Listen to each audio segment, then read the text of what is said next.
Hello guys, welcome back to 1 Minute IT Shot. In this video, I'll show you how to create a VHS effect in CapCut. It's very simple, so without further ado, let's get started. First, open CapCut and load the project you want to edit. Select the video clip you want to apply the VHS effect to.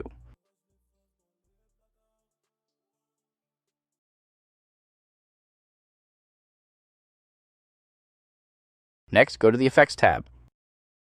In the search bar, type DV tape. Once it appears, drag and drop the effect onto your clip. You can adjust the effect's duration and strength to get the look you want.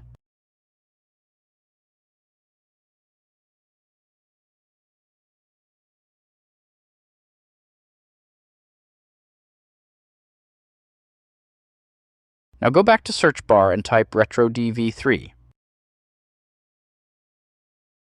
Add that effect on top of the first one to make the VHS look more realistic. Again, adjust the intensity if it's too strong.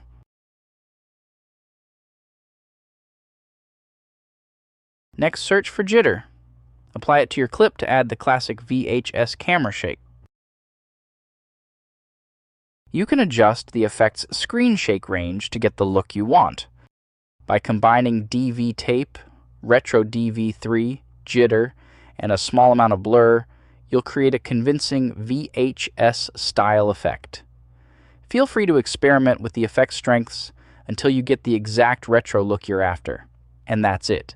That's how to make a VHS effect in CapCut.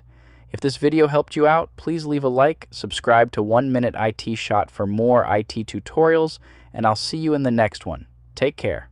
Bye.